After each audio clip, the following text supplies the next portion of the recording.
তরঙ্গ physics academy, learn physics with Joy. আসসালামু আলাইকুম প্রিয় শিক্ষার্থীরা, আমি মোহাম্মদ শাফাত হোসেন আবারও তোমাদের শুভেচ্ছা জানাচ্ছি তরঙ্গ ফিজিক্স একাডেমির পক্ষ থেকে। সুস্থ আছো নিশ্চয়? সুস্থ দেহ সুন্দর মন, এই নিয়ে সাজাবো জীবন। জীবন সাজাতে পরবর্তী যে জিনিসটা সবচেয়ে বেশি প্রয়োজন সেটা কি জানো? পদার্থ। জীবনে প্রতিটি ক্ষেত্রে পদার্থের প্রয়োজন। বাঁচার জন্য চাল, ডাল, লবণ, ব্যবহারের জন্য ফ্যান, টিভি, এসি, আরও কত কি। আর পদার্থকে সবচেয়ে বেশি গুরুত্ব দিবা, অর্থাৎ আমাকে সবচেয়ে বেশি গুরুত্ব দিবা। দুঃখিত, একটু মজা করলাম। তা আজকে আমরা ভৌত জগৎ ও পরিমাপ অধ্যায় 4th ক্লাস করব। আজকের ক্লাসের মূল টপিক স্ক্রু গজ ও স্ফেরোমিটার। চিকন বা সরু কোনো তারের ব্যাস নিখুঁতভাবে পরিমাপের জন্য যে যন্ত্র ব্যবহৃত হয় তাকে স্ক্রু গজ বলে। আর কোনো বক্রতলের বক্রতার ব্যাসার্ধ পরিমাপের জন্য যে যন্ত্র ব্যবহৃত হয় তাকে স্ফেরোমিটার বলে। তো স্ক্রু গজ ও স্ফেরোমিটারের দুটি মৌলিক বিষয় একই, সেই দুটি বিষয় এখন আমরা আলোচনা করব। পিস বা স্ক্রু পিস। সাধারণত স্ক্রু গজে একটি বৃত্তাকার টুপি থাকে, স্ফেরোমিটারে একটি বৃত্তাকার স্ক্রু থাকে। তো এই বৃত্তাকার টুপি বা বৃত্তাকার স্ক্রুকে সম্পূর্ণ একবার ঘোরালে এটি রৈখিক স্কেল বরাবর যতটুকু দূরত্ব অতিক্রম করে তাকে পিস বা স্ক্রু পিস বলে। পিস আমরা ইকুয়াল টু পাই এক্স। তো পিস মানে দূরত্ব, যে কোনো দূরত্ব একক মিটার হবে, পিসের এককও মিটার হবে, এর মাত্রা হবে এল। এরপর আমরা পাবো লঘিষ্ঠ গুণক বা ন্যূনাঙ্ক। মূলত স্ক্রু গজের বৃত্তাকার টুপি বা স্ফেরোমিটারের বৃত্তাকার স্ক্রু 100 ভাগে ভাগ করা থাকে।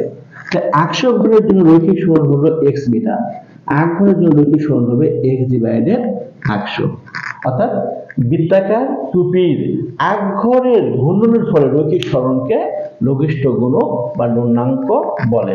লঘিষ্ঠ গুণক বা ন্যূনাঙ্ক এলসি সমান পাই আমরা বৃত্তাকার পিচ যদি 1 মিলিমিটার হয় সেক্ষেত্রে পাবো আমরা 1 মিলিমিটার ডিভাইডেড 100 এগুলো 0.01 মিলিমিটার।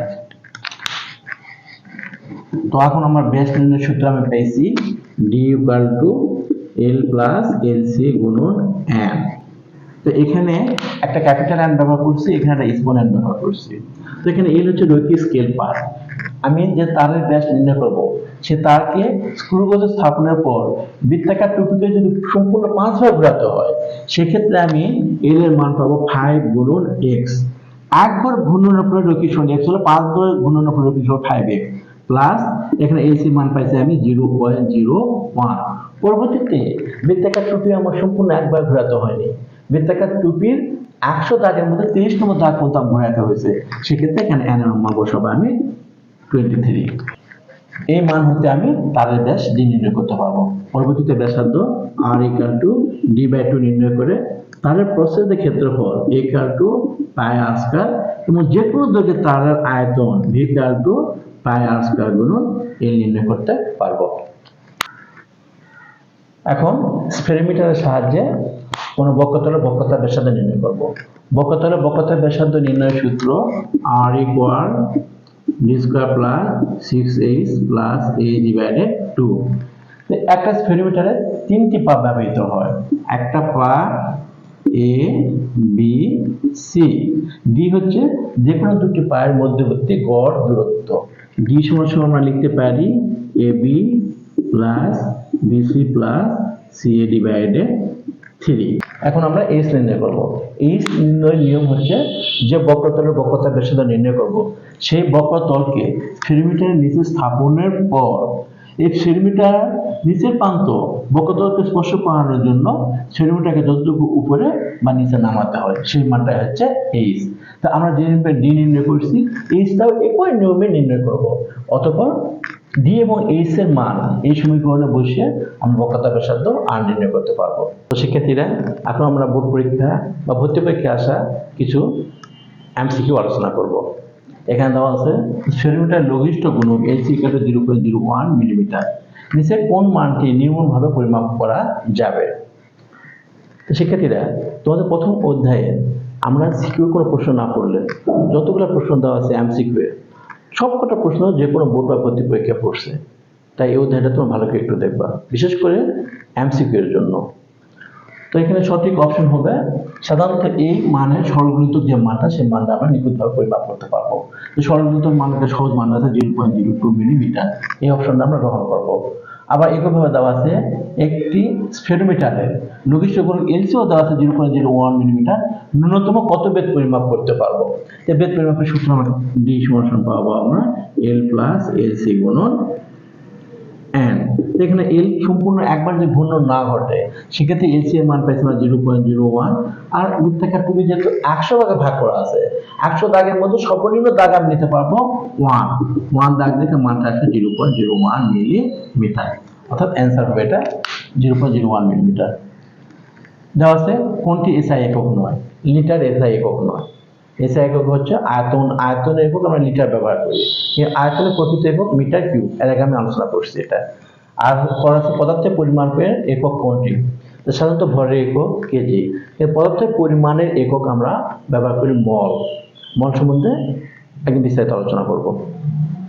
এরপর আমরা ত্রুটি আরেকটা অঙ্ক করব যে ব্যাসার্ধ পরিমাপের ত্রুটি 1.2% হলো, আয়তনের ত্রুটির শতকরা মান কত। তো তোমাদের একটা জিনিস আবার ভালো করে বলবো আমি, তুমি জিনিসটা খেয়াল রাখবা, যখন কোনো মান 100% দেওয়া থাকবে অর্থাৎ শতকরা কোনো মান দেওয়া থাকলে আদি মানটা আমরা সর্বদা 100 ধরবো।